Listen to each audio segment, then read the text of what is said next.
Good morning and welcome back to our class study of Matthew's Gospel.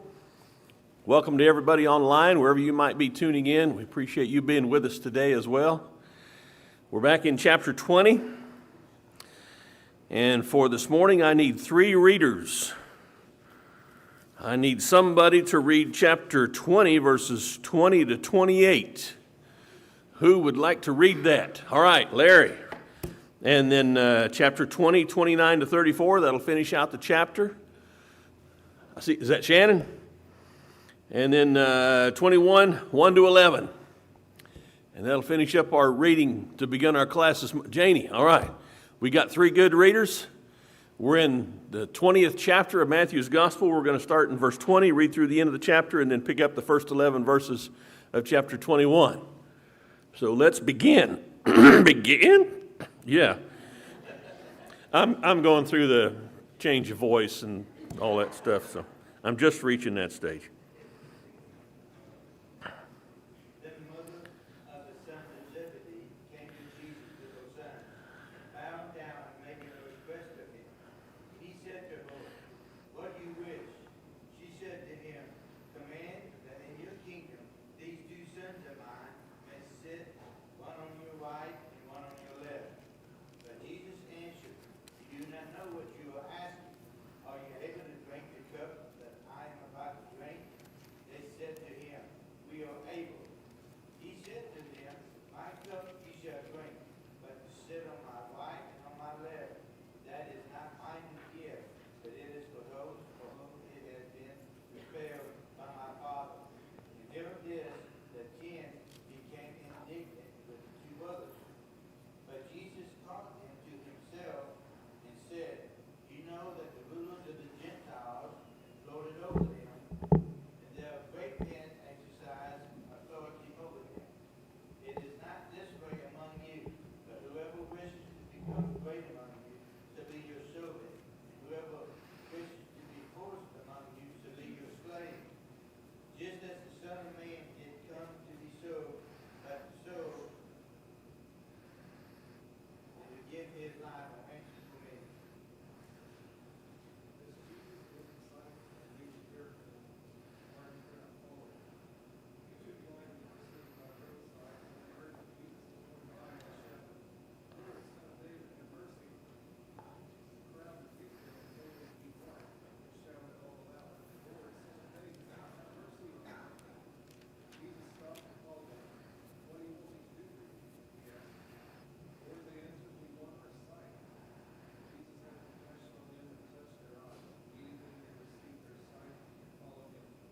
Now when they drew near to Jerusalem and came to Bethphage to the Mount of Olives, then Jesus sent 2 disciples, saying to them, "Go into the village in front of you, and immediately you will find a donkey tied and a colt with her. Untie them and bring them to me. If anyone says anything to you, you shall say, 'The Lord leads them,' and he will send them at once." This took place to fulfill what was spoken by the prophet, saying, "Say to the daughter of Zion, Behold, your king is coming to you, humble and riding on a donkey, on a colt, the foal of a beast of burden." The disciples went and did as Jesus had directed them. They brought the donkey and the colt and put on them their clothes, and he sat on them. Most of the crowd spread their cloaks in the road, and the others cut branches from the trees and spread them on the road. And the crowds that went before him and followed him were shouting, "Hosanna to the Son of David! Blessed is he who comes in the name of the Lord! Hosanna in the highest!" And when he entered Jerusalem, the whole city was stirred up, saying, "Who is this?" Then the crowd said, "This is the prophet Jesus from Nazareth of Galilee." Very good. As we started our reading in chapter 20, where was Jesus headed? Going to Jerusalem. He's on his way to Jerusalem. Why is he going to Jerusalem? Okay. Passover. What else? What's that? To be delivered into the hands of the Gentiles. This is where everything's about to culminate. So he's on his way They're close in chapter 20. And what had he told them just before James and John and their mom approached Jesus and asked about preferment? What had Jesus just told them? This is verses 17 through 19 of chapter 20.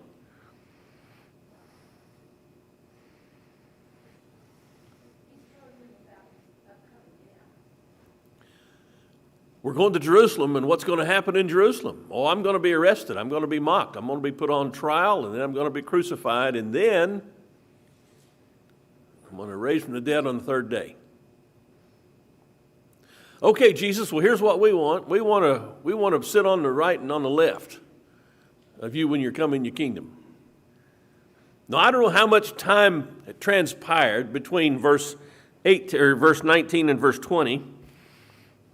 Apparently some time had transpired. But sometimes it doesn't take long for our thoughts to leave one very significant reality and go on to another one. And I know this is true with myself because I'll be in a conversation with people and it's as if I'm listening to them, but I'm not really listening to them because while they're talking, what will I do?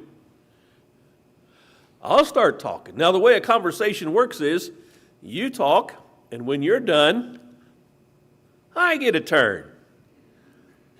But my mind's moving on ahead of you.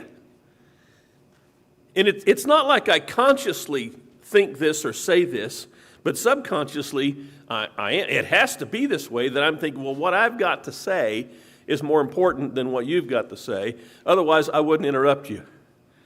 And I catch myself doing that all the time. And it's rude. And I don't like that about myself. I know none of you guys ever do that. So you don't, okay, Larry says he never does. So I know you don't even know what I'm talking about. Well, I'll have to explain to you in detail sometime in private. But think about it. These guys have been with Jesus, and this isn't, he tells them things all the time, and they just don't quite get it. And now he's telling them this, and they don't quite get it. So who comes with the sons of, by the way, who are the sons of Zebedee? James and John, two brothers, and their mom is there. Hey, Mom. Where's that Jesus? I need to talk to him about something. Now, Mark tells us, when you read Mark's gospel, Mark says that it was the boys just as much as her. When you read Matthew's account, you might get the idea that it was just the mom breaking in, but it wasn't just the mom. It was all three of them. And what was the question? What was the request? Verse 21. Command that in your kingdom. Now, I want to stop. I know we're stopping early as soon as I read this, but she's asking him to do what? To command. Now, whatever else we might think about her and these boys, they have faith that this man has authority. And if you think about that, what does Jesus have? Does he have a big house somewhere? Does he have a big palace? Does he have an army? Okay. And they recognize that. They see that he's got authority. So she says, you command that in your kingdom these two sons of mine sit on your right and on your left. And Jesus responded by saying,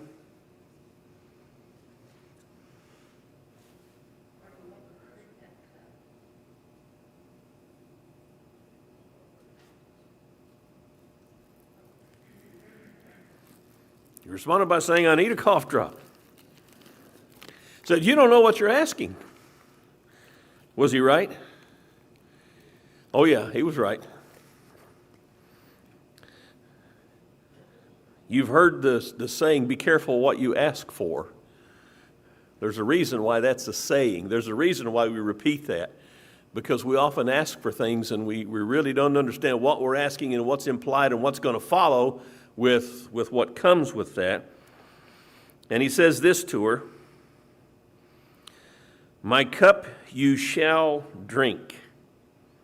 But to sit on my right and on my left, this is not mine to give, but it's for those for whom it has been prepared by my Father." Now, what does he mean when he says, "My cup you shall drink"?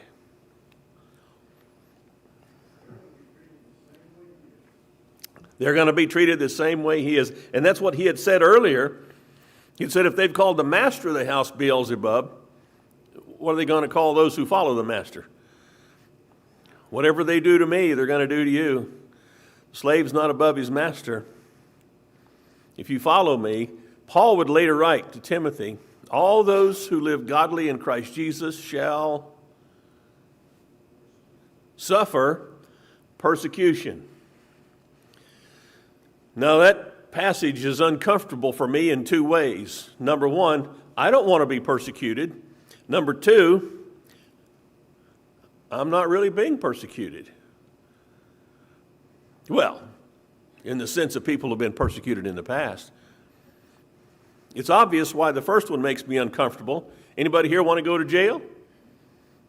Anybody here want to be beaten? Anybody here want to be maligned? But what about the second one? If we are living godly for Christ Jesus, there will eventually be persecution. That's what that seems to say to me. So don't be surprised. It happened to Jesus. And he's saying to these guys, you're asking for preference in my kingdom. Do you know what you're asking? Do you realize that my kingdom is at war with the world? And you're asking to be on my right and on my left? Do you remember what I told you is going to happen to me? Now, he's not saying all this, but I'm just thinking in my mind, this is the way it should be playing out in their minds. Well, in verse 24, when the other 10 hear this, what do they say about it? Oh, man, I wish I'd thought of that. You guys are thinking ahead. Good deal. Even got your mom in on it. You guys are smart. Yeah, you know how to work things out for yourselves. What'd they say? They were indignant. They were upset. And Jesus says to them, well, you guys got a right to be upset. Who are these two yahoos anyway? Think they can sit on the right and on the... What'd he say? He didn't say that.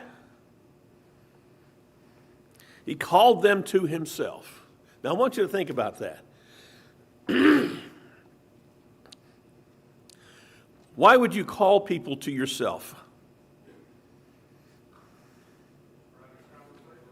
What's that? Okay, I want to explain something a little more perfectly. I want you all to get this. I want you to hear this. He didn't just vaguely, generally broadcast it, just make a saying, hope somebody caught it. He called them to himself. You guys, come here, huddle. Basically is what he's saying. And then he says, you know that the rulers of the Gentiles lord it over them, and their great men exercise authority over them. However, it is not this way among you. But whoever wants to become great, what's he say? Be a servant. Are those days over? Not in the kingdom. In the kingdom, this is the rule. This is the law, that everyone becomes a servant to everyone else. There's nobody who is beneath me. There's no one over whom I am. If I have a position, minister, elder, deacon, what's my purpose in that position? To serve. If you're general, one of the 4 generals in the United States military, what is your purpose? What do we call people who are in the military? They're in the service. Even if you're a general, you're in the service. You might be over more guys, but it's the same thing as if you're a private in a foxhole. You're there to serve. If you're the president, what's your purpose? You serve. You serve. Every position there is, if we had a right way to think about it, we would all understand this is how I am serving as a plumber. People need a plumber. People need a carpenter. People need a bricklayer. People need a mechanic. People need a nurse. People need a policeman. There is a way to serve, and whatever your gift is, you serve in that capacity, but you don't look for the place to serve that will give you glory and honor. And that's a mistake these guys were making. And I'm pretty sure that's what the other guys understood them to be asking for, or they wouldn't have been upset. They would have been, look at James and John, how humble they are. They want to be the greatest in the kingdom, which means they're going to be serving the rest of us. No, that's not quite what they were thinking. They were upset. They were indignant. They thought, these guys are going to get one up on me. So their minds weren't right either. That's why I believe Jesus, come on, calling you to myself. I got something I want to tell you. He could have said, what's the matter with you guys? I just told you I'm going to Jerusalem to die. And you're acting like this. That's not what he told them. Always the shepherd, always gentle, always kind, always meek and humble in heart, but always teaching. And he says that the Son of Man did not come to be served, but to serve and to give his life a ransom for many. The one who wants to be first, you need to be last. The one who is last, what shall he be but first? This is the principle of the kingdom of God. And that's what he's been preaching. They haven't quite got it yet, but they will. And I'm thankful to read this to see, wow, these guys were pretty slow. Because I'm pretty slow. And these are guys Jesus handpicked. You ever want to ask Jesus, what were you thinking? Couldn't you find better than that? And the answer is no. And this is the way it works with you and me as well. The glory should go to God. And if Jesus had picked the cream of the crop, not that these guys weren't the cream of the crop, but if Jesus had done that, everybody could have looked, oh yeah, well look at, no wonder. He's got the cream of the crop. And I think in a way he did have the cream of the crop. But people wouldn't look at them. Just like on Pentecost. What did they say? Aren't these guys just Galileans? Bunch of fishermen? Well, that guy was a tax collector. He's a political zealot. What's up with this? That's where God gets the glory. When somebody like me is changed, when someone like you is changed, and people see the change in us. And that's what Jesus is trying to do with these guys. This isn't the way the kingdom works. You're thinking about the way the world works. And the kingdom is very different. There is also perceived as being uneducated. Yes, they were perceived as that way. And in some respects, they were. There were a lot of things they didn't know and didn't understand. But what were they educated in? The thing that's most important in the universe. That's what they were educated in, the ways of Christ, the ways of the kingdom. So, be thankful you're here today.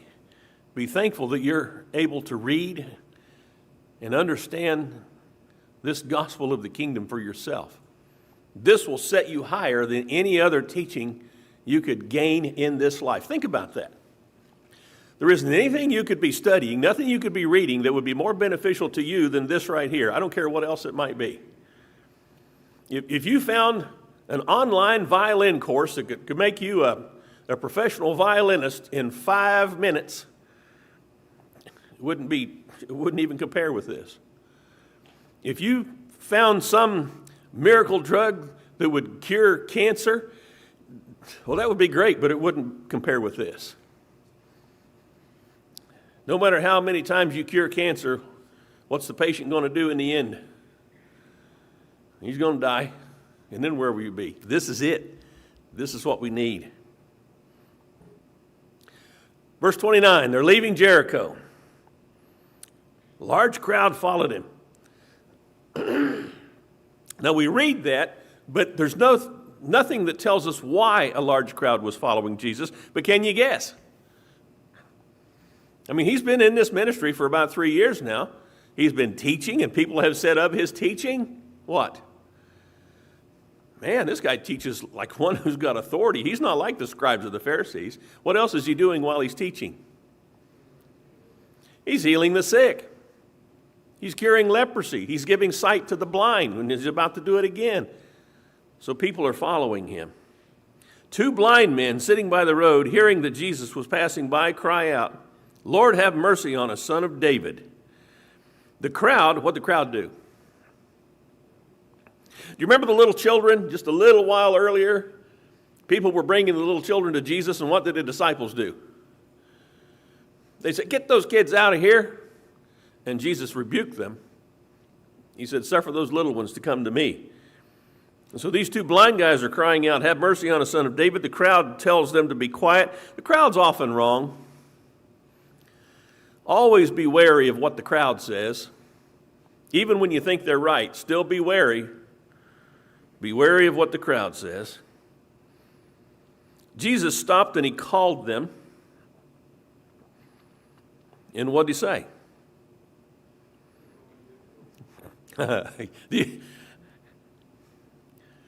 Why did he ask that question? There's no answer in the text. Does Jesus know these guys are blind? I'm assuming that he does. But he doesn't. He could have just, as they were crying out to him, he could have just waved his hand. "You've got your sight back, let's move on." It's not what he did. The text says he stopped. And when he stopped, he called them. "Hey, you guys, calling out to the Son of David. What do you want me to do for you?" What was their request? "We want our eyes to be opened."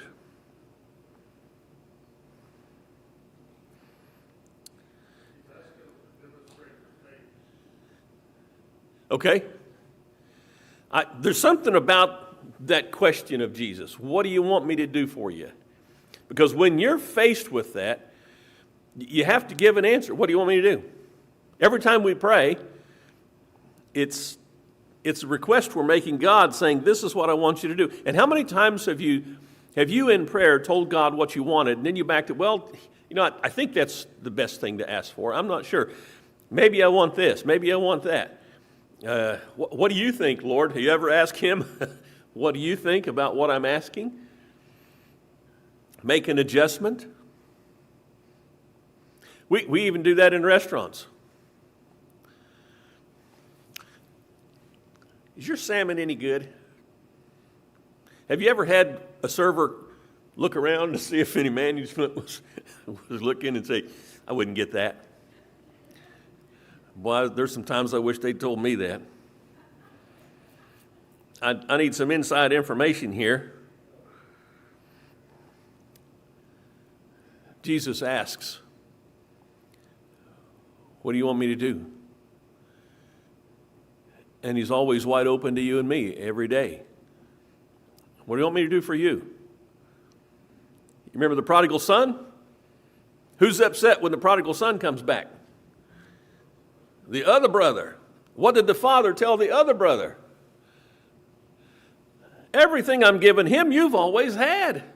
You don't know it. You don't realize what you've got." And that's me. I forget what I have in the kingdom.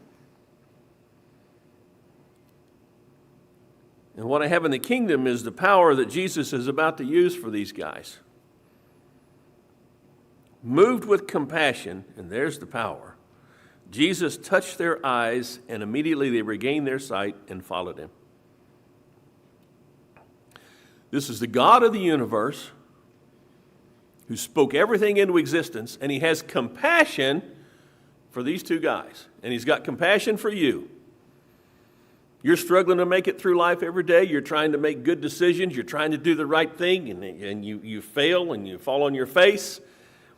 And God's looking down at you going, "Oh, bless their hearts, I just love them. I got to help them out. What am I going to do? And he might ask, what do you want me to do for you? And Lord, I don't know. You see me. Here I am. These guys knew what they wanted, though. It's pretty obvious.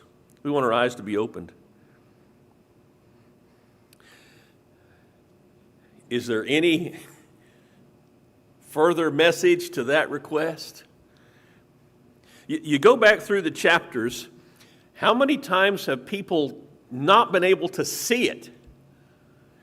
So many things have happened and people just couldn't see it. The rich ruler, Jesus said, sell everything you've got. Come follow me. And the rich young ruler he just couldn't see that. No, I'm not going to do that. He went away, how? Sorrowfully. The children are brought to Jesus. Hey, you pray for these children and bless them, lay your hands on. Oh, the disciples couldn't see it. That's not anything we need Jesus to be doing right now.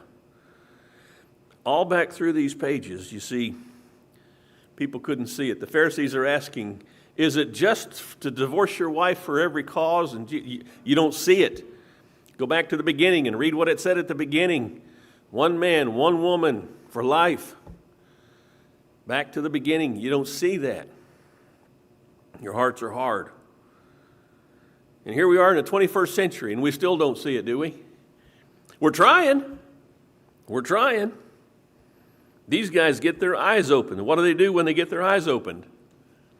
They follow Jesus. There you go. If our eyes are open, that's what we're going to do. Observations about this? Comments? Yes. I think it goes along with you just talking about being a servant.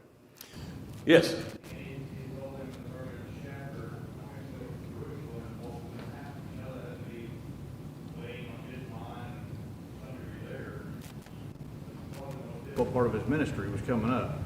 And he still stopped to take time for these two guys that, you know, you could easily say, I think the lesson for us, we get distracted with, well, I got all this stuff to do and everything else. There are always opportunities to serve. There are always opportunities to do the little things and not get distracted, you know, not allow, well, I got a mission, I got something to do that's more important. Right. We should always be open to service, being a servant, no matter what we're doing. So I think I had to hammer home to them. He just talked about being a servant. Yes. You know, and here we go. He's going to do this big thing in Jerusalem. We know it's important. We can tell he's stressed out about it. But we still took time for these two guys that, you know, that had to kind of hammer that home. Excellent point. The mission is always to serve. Always. Kirk's making the point that Jesus is on his way to give the ultimate service in Jerusalem by dying for mankind, but he still stops and he helps these guys, and there's a lesson there for us. It's all about service. It's all about who needs what from me, from you. How can we provide that? And we can't do everything. We can't provide everything. There were still sick people and blind people in Israel when Jesus was crucified.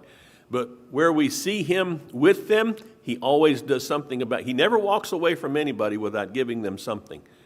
You just don't see that in the Gospels. Here's a leper, comes to Jesus. Well, I'm busy right now. Come to me tomorrow. No, you never see that. He's always going to do what he can because he is moved with compassion. That's the thing about God, that he would be moved with compassion for me and for you, and he is all the time. Yes?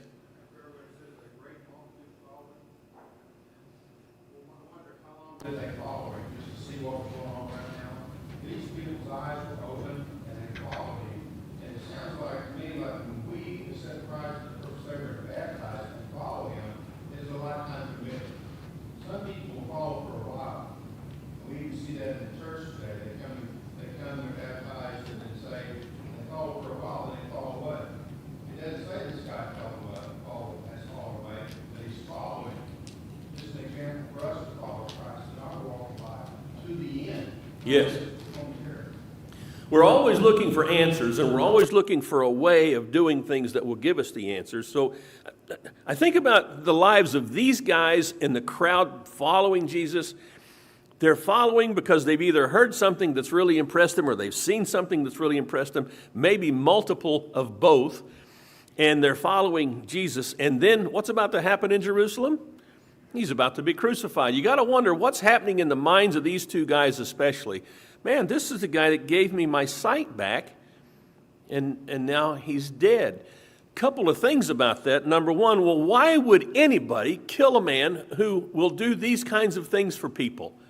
What does that do of your view of the authorities who are in power?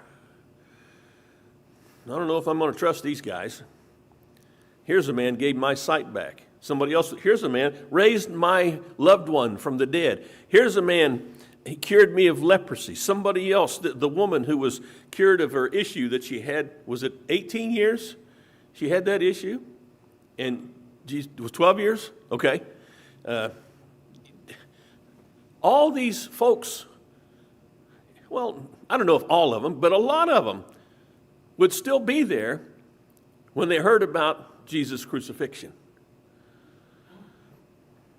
When else would they have still been there? When they hear about the resurrection. So here's all this evidence. Wow, this guy's special. He's different. It's not just what he does for us by way of the miracles, but it's what he teaches us. He never teaches me anything that leads me to serve myself. He's always teaching me things that lead me to serve others, to love others, to care about others. You know that's right. You know that's right. Your gut will tell you that's right, even if you want to do something else. Mike? Their attitude was, get back, the kids, get out of the way, you people. And yet, Jesus was always, all the people that you just mentioned, and one thing all of them had in common was that they could do nothing for Jesus. Right.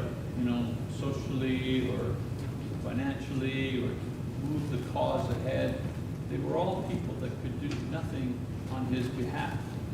Lepers, you know, they were all people at the bottom rungs of society that he chose to heal. And it's just interesting to see the apostles you talked at the beginning. They didn't see it, they didn't get it, and they still didn't get it. You know, they were still impatient with Jesus because he was ministering to the poorest. You know, Right. The ones that couldn't move ahead their own careers or, you know, as they saw themselves. Even after the resurrection, Acts chapter 1, what's the question they're asking Jesus? All right, now, is this the time you're going to restore the kingdom?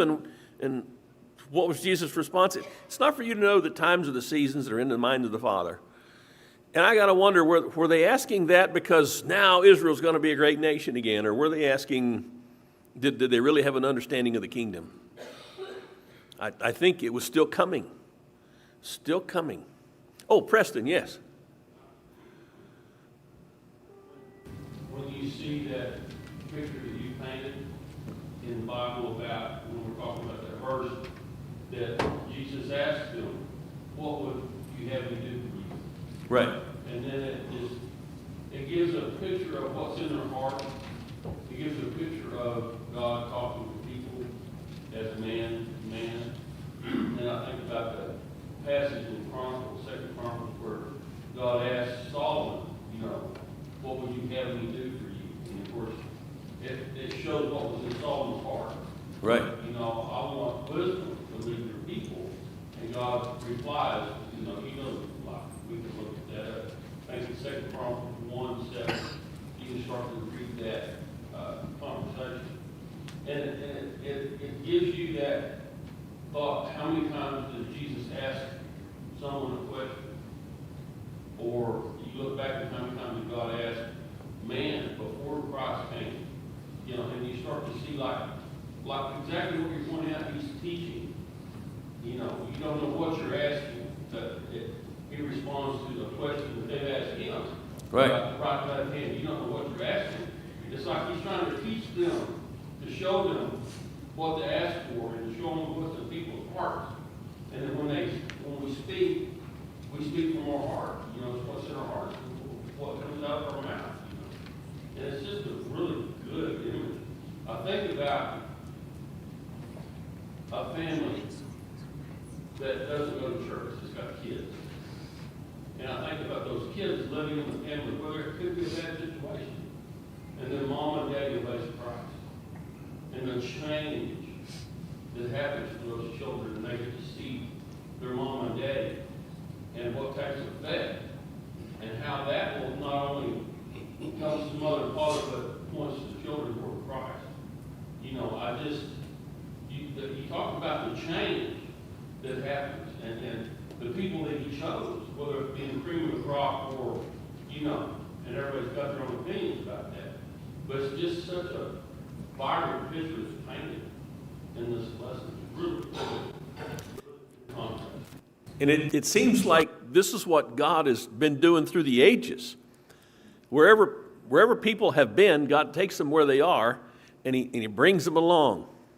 In the lesson later this morning, Lord willing, I get to deliver it. I'll be working from a book Dayton Kessler wrote.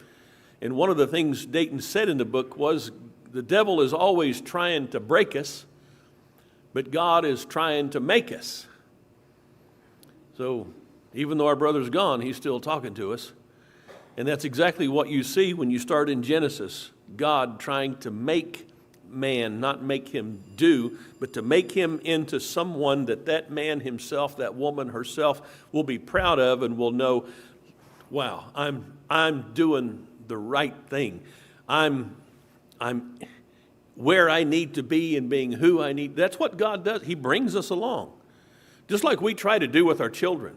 I remember reading, I think Jordan Peterson. I don't know if you know who Jordan Peterson is. You can look him up, you can Google him or get on YouTube. But he said some pretty smart things. One of the things he said is, never allow your children to behave in a way that will make you dislike them. I don't know that I would have ever thought to say it like that, but that's a pretty good way to say it. Any behavior you see in your child, you go, well, that's not a good behavior, and if they keep behaving like that, I'm not going to like it. I don't like it now, but I'm just the dad, or I'm just the mom, so I can't change. No, that's exactly why you're the mom or the dad, and that's the point. God is God to effect change in our lives and to bring us along to where we need to be.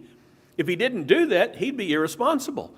But there's nobody more responsible than God, and He's always working to bring about this effect in our lives where we are changing to the good. We're getting smarter in the ways of real smartness. We're getting wiser in the ways of real wisdom.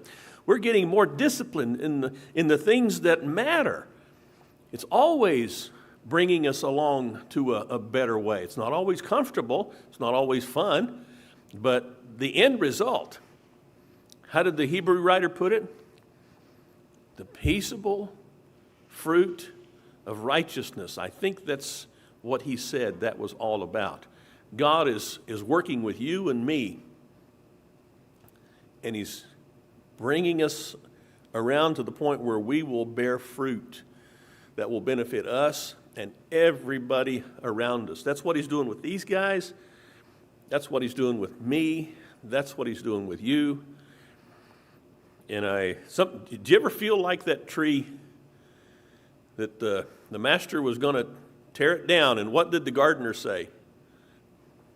Oh, just one more. Just let me dig around it a little more and put some fertilizer in there, and let me work with it some more.